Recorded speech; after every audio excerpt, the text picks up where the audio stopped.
No habría sabido resumir mejor lo que tú has dicho. No sé si, aparte de la cortesía y la exageración un poco que siempre, porque está feo hablar más de un libro que uno presenta, hay que decir, pero bueno, abrumada estoy. Antes de eso, rebobino un poco y quiero empezar por el principio. Gracias a Almudena, gracias a la librería por acogernos, gracias a tantos amigos que veo por aquí y que han venido en virtud de la amistad, quizás a lo mejor teniendo es decir, bueno, pues esto, hombre, le tenemos cierto cariño a Rosa María, pero esta vez nos va a dar un ladrillo de estos de filosofía que vamos, venimos aquí por quedar. Pues sí, es un libro de filosofía, pero intentaremos, después de la magnífica explicación de los dos presentadores, pues intentaremos comentar algo de lo que yo he pretendido decir. Gracias, y ahora vuelvo a la mesa. Manolo, nos conocemos desde hace mucho, él y Silvia, yo hice con Silvia Prantesaba, o sea que para mí ha sido una gran ilusión editar con pretextos esa trayectoria de esta gran editorial valenciana, que además nos ha ido llevando a los lectores punto por punto por aquellos autores que nos fascinaban, que apenas estaban traducidos y que a lo mejor, no sé, yo recuerdo los primeros momentos de estudiante, pues que también con el lenguaje pues a lo mejor no podías, el francés se te atragantaba. Bueno, pues aquí estaba pretextos que enseguida, cuando apenas habías acabado de entenderlo, ya tenías la traducción, y nos ha ido llevando por todo ese camino que como dice Justo, muchas veces es un camino autobiográfico. Y Justo, he empezado diciendo lo abrumada que estaba, porque la verdad es que yo creo que has ido tocando todos y cada uno de los puntos de lo que yo no hubiera sabido decir con tanta claridad. El libro ha pretendido ser lo que tú has comentado. Entonces nunca estaré agradecida a esta presentación que me has hecho, pero además a la posibilidad de conocernos, porque efectivamente yo a Justo lo conocía de nombre, lo conocía por sus libros, pero no lo conocía personalmente. Y claro, qué mejor entrada, tarjeta de visita, que la persona que conoces así, cuando la conoces personalmente resulta que te ha gustado algo que tú has escrito. Esto sería ya una amistad de por vida, aparte de la afinidad que pudiéramos tener meramente por los libros. ¿Qué es de Playas y Espectros? Sí, es una reflexión autobiográfica. Y el otro día, cuando estábamos aquí mismo comentando tu libro, tú dijiste algo de Umberto Eco, salvemos las distancias, que él, que había sido uno de los adalides de la reflexión sobre objetos, digamos, no académicos, poder reflexionar sobre Superman a la vez que sobre un texto medieval, al final de sus días estaba como un poco con cierto resquemor de que se habían pasado de frenada en esto de que todo vale, de que el mismo objeto académico puede tener el mismo valor que un tebeo, etc. O sea que era muy importante, pero él tenía como una cierta sensación. Bueno, yo me reconocí precisamente en esa sensación. ¿Por qué Playas y Espectros es un libro autobiográfico?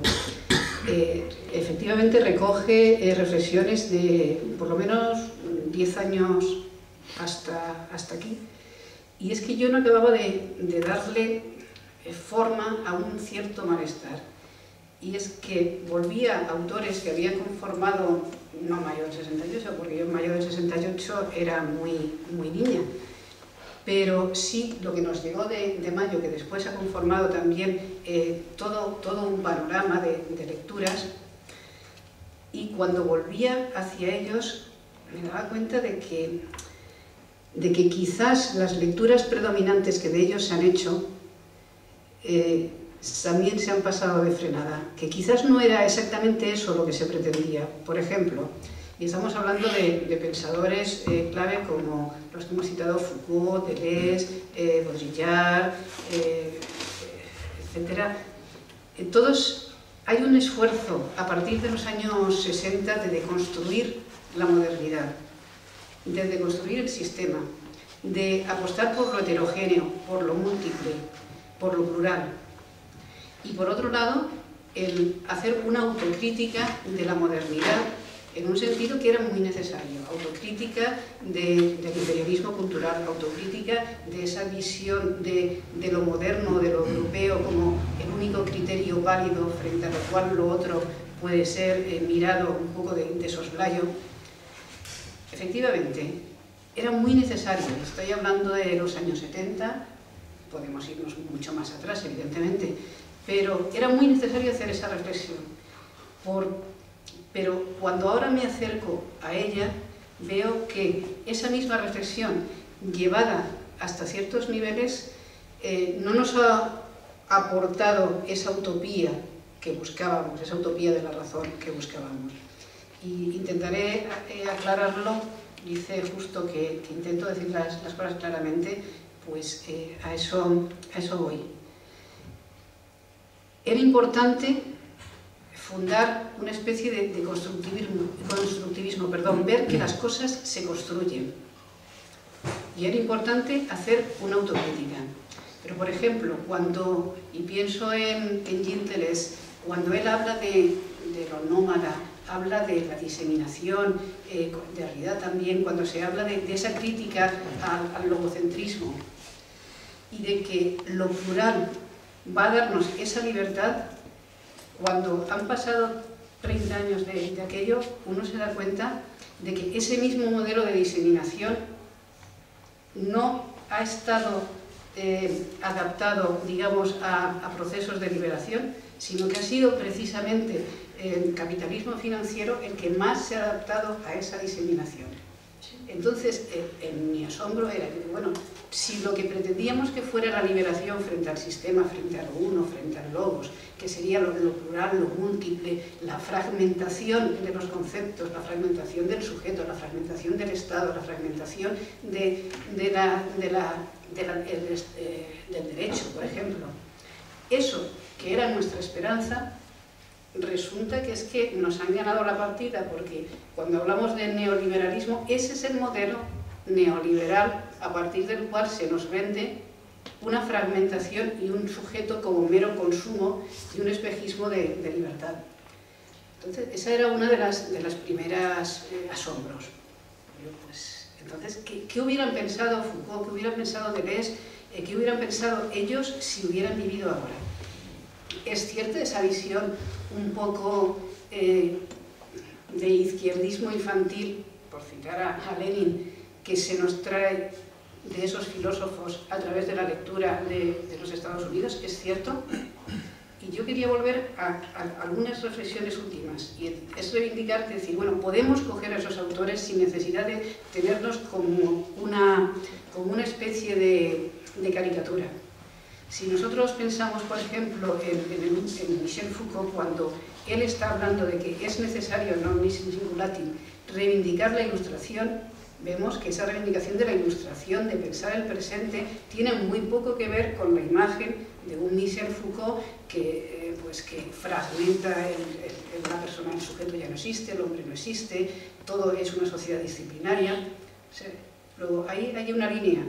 Me gusta recordar, por ejemplo, el último de Derrida, después de todo el proceso de deconstrucción del logocentrismo, de deconstrucción de la tradición occidental. El último de Derrida tiene una carta de Europa donde dice: Europa, yo te he criticado mucho, pero quizás ahora es momento de pensar las cosas de otra manera.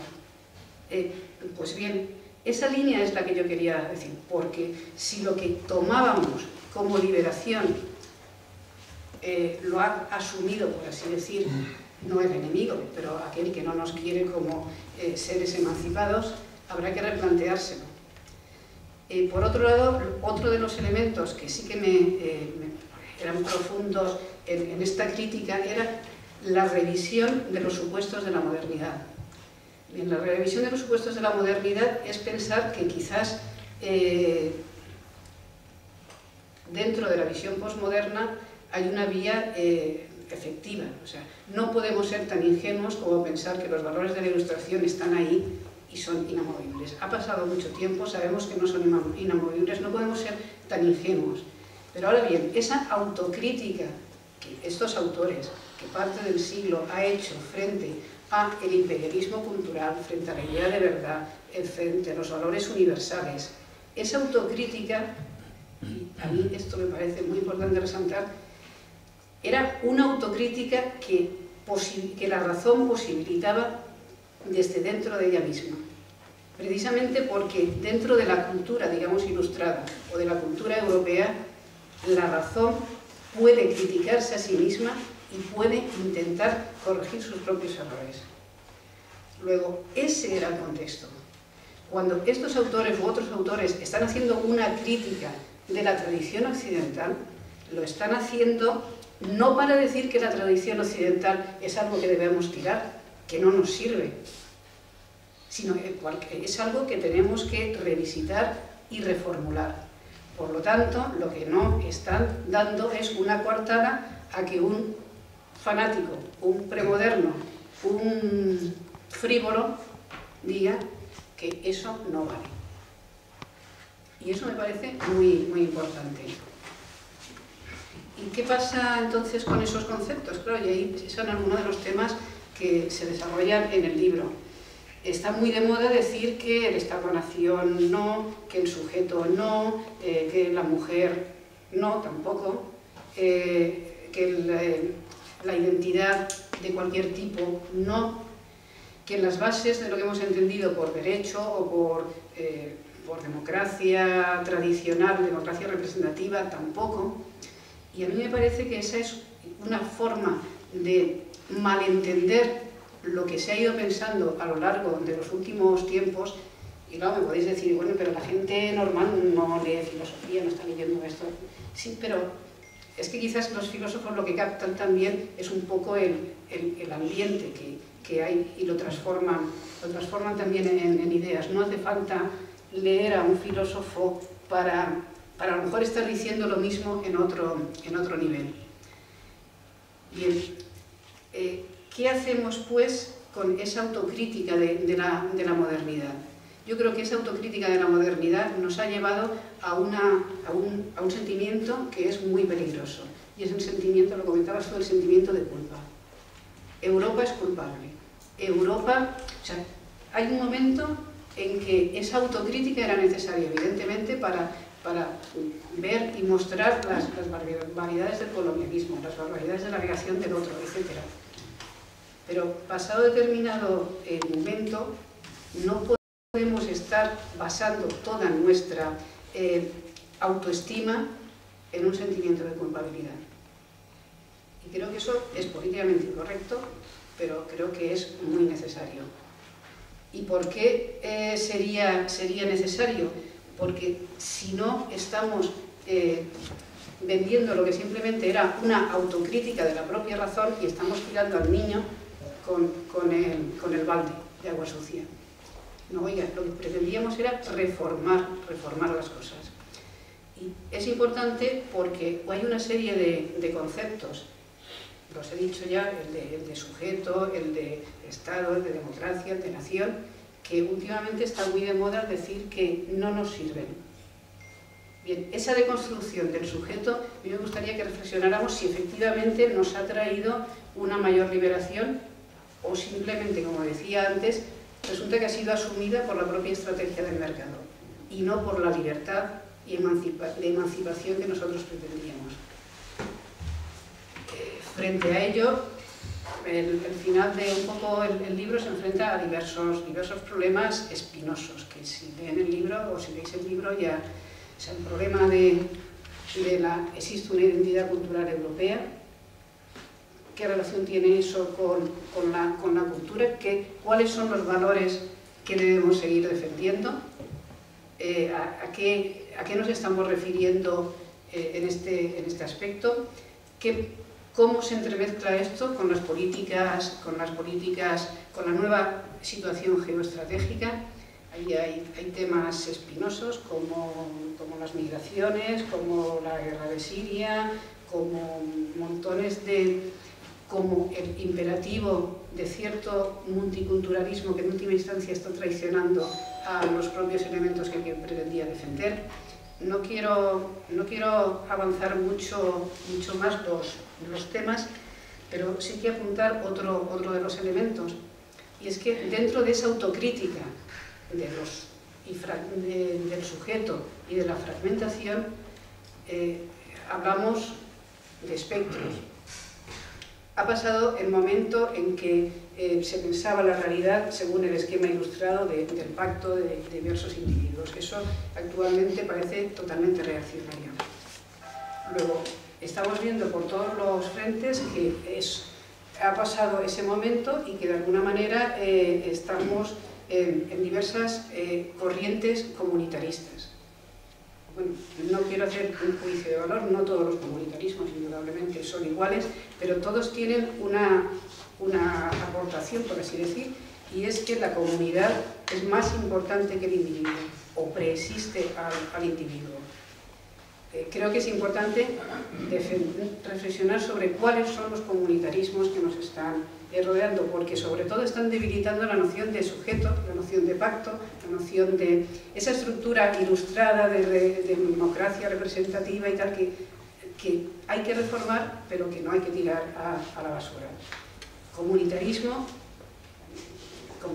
y no voy a decir si positivo o negativo. Comunitarismo es un nacionalismo, comunitarismo es comunitarismo islámico, es religioso, comunitarismo es este resurgir de ciertas tendencias comunistas, y lo digo un poco con quiño, o sea, yo al final del libro hablo de cierto pensamiento zombie, pero es con un cierto respeto. Indudablemente no voy a decir que ni Agamben, ni siquiera Negri, ni Chiche son unos papanatas, ni mucho menos. Pero sí que es verdad que hay una reivindicación. Cuando Zizek un poco dice que él es stalinista, hay que ser consciente de que algo ha cambiado un poco en el contexto, porque si lo hubiera dicho hace 10 años, hace 15 años, todo el mundo lo hubiera dicho, pero bueno, ¿este hombre dónde va? Y ahora lo puede decir. Cuando Toni Negri habla de la multitud y habla de lo común, como uno de los temas básicos de la reflexión filosófica actual, lo que debemos percibir es que algo está cambiando. Y dentro de ese algo que está cambiando, este libro es una apuesta por intentar entender las cosas. Yo digo que escribo también porque tengo mala memoria, entonces cuando intento aclararme y decir, bueno, este señor ¿qué ha dicho? Esta pensadora ¿qué ha dicho? Pues primero me lo aclaro. Y así por lo menos, aunque tenga que presentar el libro dentro de 2 años o 3, ya no se me olvidará. Entonces, aclarando, por eso un poco yo supongo que servirá también de clarificación. O sea, uno puede evitarse leer muchos autores porque están resumidos, o puede ponerse a leer como locos porque a lo mejor hay pequeñas pildoritas en el libro donde de todo lo que es el pensamiento último se enfrentan a la situación actual. Pues simplemente esto es lo que he pretendido. Mirar, no sé si hacer una autobiografía intelectual, pero darme cuenta que había cosas que yo pensaba, leía y decía a los 20 años y me parecían geniales, y ahora no es que haya cambiado yo sola, sino que hemos cambiado todos, pero han cambiado también la historia, las circunstancias, y sobre todo, que no es lo mismo apuntar un primer concepto que es liberador, que después eso se convierta en escolástica, que después eso se convierta en banalidad, o que después eso sea utilizado por el primer indocumentado de turno para decir, justamente, yo decía esto, la tradición occidental no vale para nada. Hombre, no se trataba de eso. Creo que es una apuesta por intentar comprender las cosas a la luz de las gentes que han pensado y que siguen pensando, y por no arrojar la toalla. Yo creo en que estamos rodeados, sí, de muchos zombies, de mucho pensamiento que creíamos muerto y que resurge, de muchos muertos vivientes, de mucha precariedad y de mucha escenografía de terror, y que hace falta la sensatez, hace falta la apuesta por la razón, y que ni la política, ni la democracia, ni los valores, son algo, ni siquiera nuestra propia cultura es algo que haya que arrojar por la borda. Dentro de esa propuesta, a mí me gustaría contar con la ayuda de todos vosotros, porque nos jugamos mucho si sabemos o si podemos pensar todo lo que nos rodea. Este ha sido mi intento y si lo leéis o lo comentamos, pues os lo agradeceré mucho, porque yo creo que es una forma de clarificar esta incertidumbre del presente y que los espectros no se nos coman. Muchas gracias.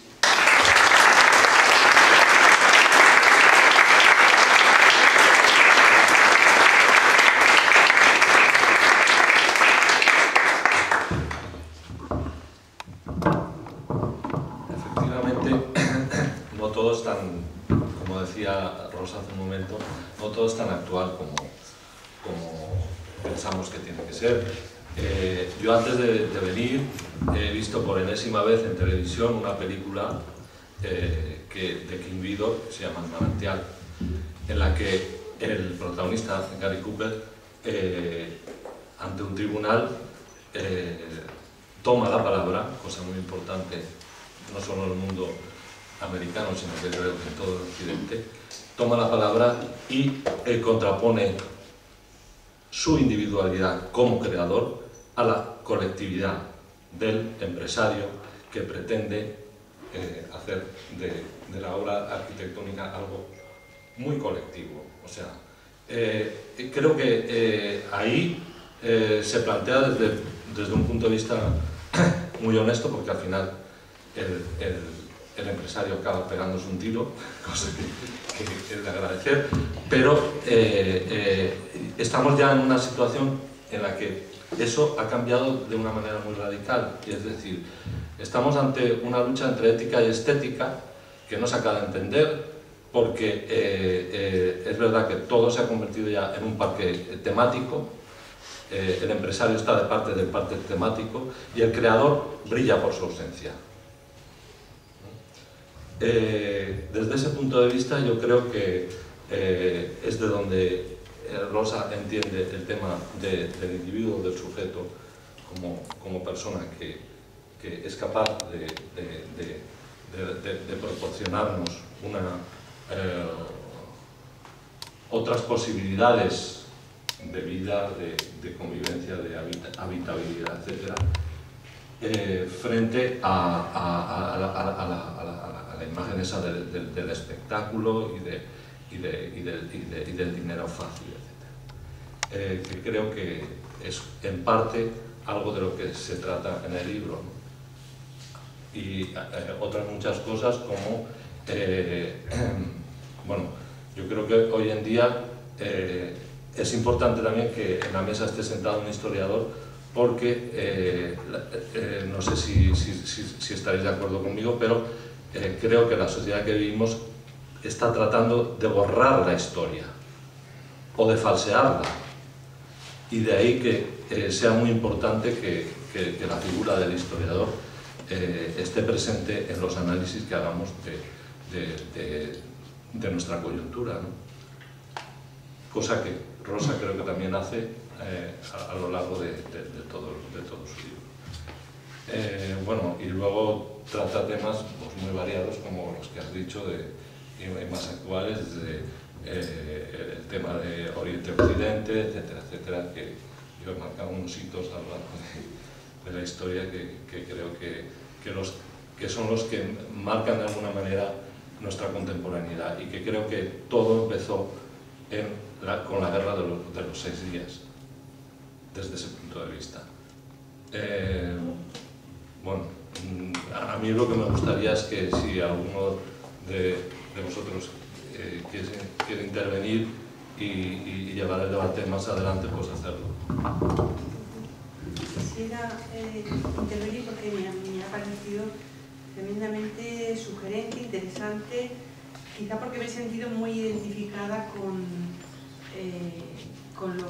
este trabajo expresa la autora. He de confesar que solamente he leído algunas páginas, las dedicadas a la ciudadanía.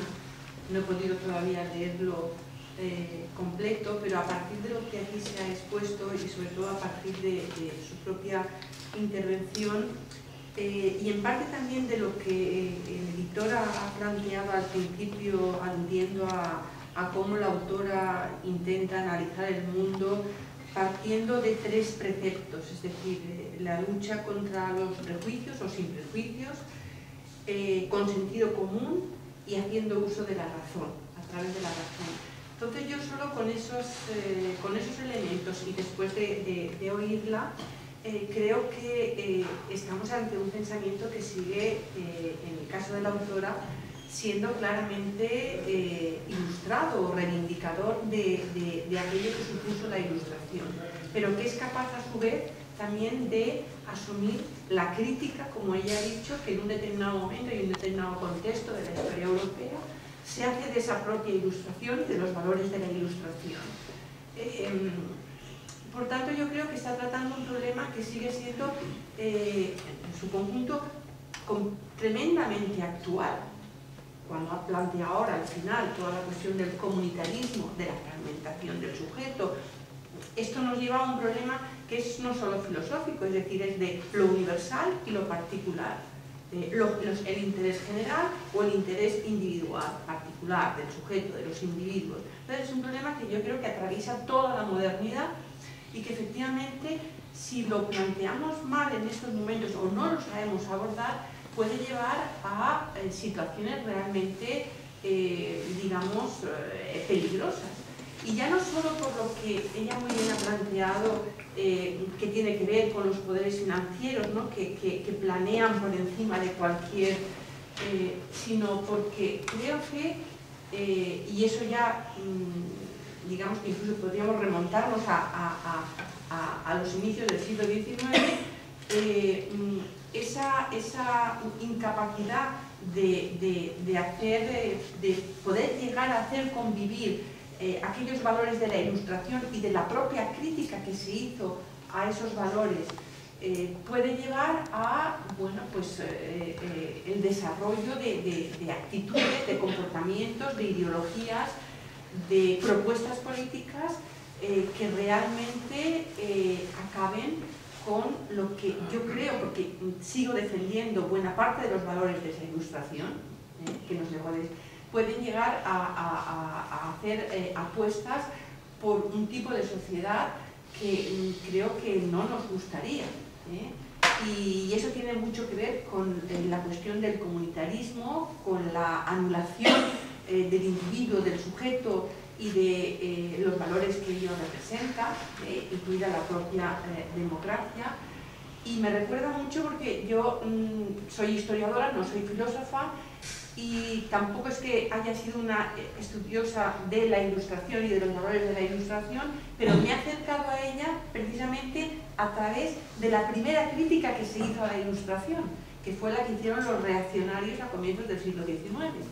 Entonces, claro, ahí hay una reivindicación también de ese comunitarismo, el concepto de sociedad como un todo, evidentemente con un eje vertebrador, que es la religión, etcétera, pero trasladado en el tiempo, y sin que necesariamente tenga que haber una continuidad, pero podemos llegar a planteamientos, insisto, ideológicos, políticos, tremendamente peligrosos si no sabemos, digamos, conciliar esos valores válidos todavía de la Ilustración con aquellos, como muy bien has dicho, que surgen de la propia crítica a la Ilustración en un determinado momento. Esto es lo que me ha interesado y lo que desde luego me lleva a que en cuanto pueda pues leeré el libro, porque creo que es tremendamente actual. Tremendamente actual. Vamos, da gusto compartir, es exactamente ese de mi planteamiento. Yo creo que volver a la Ilustración se puede hacer. Tú hablabas de la sociedad del espectáculo. Efectivamente, o sea, no se puede volver a los valores ilustrados más que en el sentido kantiano de ideales regulativos. Ahora sabemos, vivimos en la sociedad del espectáculo, del simulacro, de la hiperrealidad, de las nuevas tecnologías. Luego, no podemos pensar de la misma manera, pero bien es cierto que igual que Kant sabía que no podía conocer lo numérico, la cosa en sí, pero buscaba unos ideales regulativos para organizar la ética, hasta la razón misma o la ciencia. Yo creo que ahora, desde otra perspectiva, nos vuelve a pasar lo mismo. Bien, de acuerdo, son simulacros operativos, pero son simulacros operativos que no estamos dispuestos a negociar, porque como ideales regulativos fundamentan una sociedad que consideramos mejor que otras sociedades donde no se puede hacer autocrítica o donde no se puede ejercer esa razón. Y efectivamente hay momentos, o sea, yo vería dos peligros. Por un lado, ese constructivismo, que es la fragmentación total, tomada por el mercado, que está llevando a unas ironías tremendas que hace que, por ejemplo, pues, por sacar un tema claro, los vientres de alquiler, pues que se junten la reivindicación supuesta de la libertad con la reivindicación supuesta del mercado. Mira qué bien. O en el caso de la pornografía o la prostitución, que coincidan las grandes mafias de la trata de personas con ciertas reivindicaciones que entienden que eso es un ejercicio de la libertad personal. Entonces yo ahí veo, por ejemplo, la crítica del sujeto, que apoyemos de tal manera la diversidad en este sentido incluso la diversidad sexual, que traicionando las propias identidades que están dentro de cada sección de la diversidad sexual, resulte políticamente incorrecto, incluso reaccionario, hablar de mujeres o hablar de por ejemplo, entonces, mujeres cis.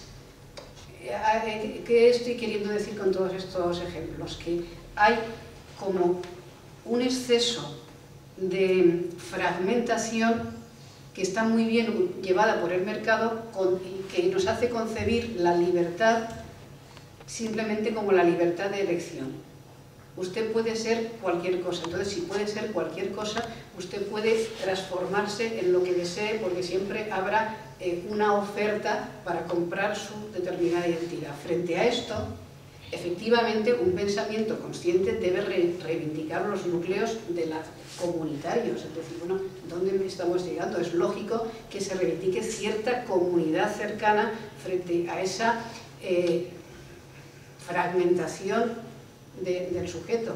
Ahora, el problema, como tú muy bien comentabas, es qué comunidad estamos reivindicando, porque si la comunidad que estamos reivindicando es aquella que está detrás de la emergencia de los diversos populismos, que es la falsa ecuación entre todas las reivindicaciones, la superación del ciudadano por la noción de pueblo y la adhesión a un líder y la crítica a cualquier estructura intermedia representativa, entonces efectivamente estamos teniendo un problema.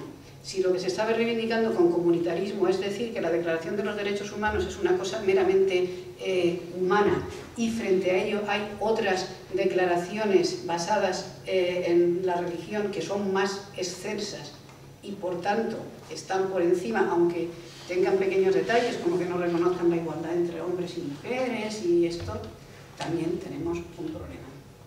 Y frente a todo ello me parece que debemos asumir esa crítica de la modernidad, pero justamente hasta el punto donde no le demos argumentos a aquel que no ha criticado, ha hecho su crítica a su propia modernidad.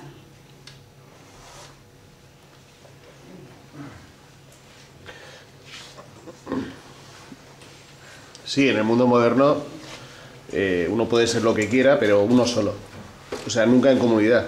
Es decir, al final está todo el mundo atomizado, pero impide que la gente sea grupo o tiende hacia algún tipo de colectivo. Sí. Sería un poquito también. Por ejemplo, el otro día, eso es interesante lo que dices, el otro día, en el último atentado que hubo en Manchester, la gente iba colectivamente a un concierto, pero cuando estallaron las bombas, eran solos. Salió por su cuenta. Claro. Y muchos de los que fallecieron fueron pisoteados por el resto de ese colectivo. Ahí, de eso habría mucho que hablar, ¿no? Quiero decirte, ¿qué es un colectivo? Claro, la mayor cordero es buscar la identidad. O sea, cómo se busca la identidad europea y cómo se O sea, ¿cómo se diferencia de los demás como comunidad? Pero ¿qué es un colectivo cuando está en juego la vida o la muerte de las personas, por ejemplo? Somos seres mortales. Es que eso es Siria. ¿Sí? Que eso es Siria. Ahí está el problema del otro. Es que yo de filosofía, todo lo que he nombrado, no tengo ni idea. No sé, la ilustración, los reaccionarios a la ilustración desde el punto de vista literario, que es lo que entiendo, es Mary Shelley. A mí no me gustaba para nada Frankenstein, ni Drácula, ni cosas de estas. De casualidad descubrí que era, digo, mira, la mujer del poeta, estas que son feministas, le dijeron, sí, su mamá era Wollstonecraft, que Pero muy distinguido entre la reivindicación de la comunidad frente a la desintegración en lo individual y las falsas comunitarismos que lo que van a hacer es que la totalidad y lo global anule al individuo. Porque hay una cosa que es el nivel de diferencia legítima. Si el individuo no puede salirse de esa comunidad o una comunidad que está dentro de esa comunidad no puede afirmarse como diferente, ahí la China de ahora, ¿no? un problema. China popular, es el comunismo. Bueno, no, yo creo que no solamente eso. Y yo no sé, porque estás muy callado, pero sobre todo a mí me parece que lo estamos haciendo un poquito... Yo solamente una cosa, y me callo. Por supuesto, Frankenstein de Mary Shelley es una obra maestra, por supuesto que sí.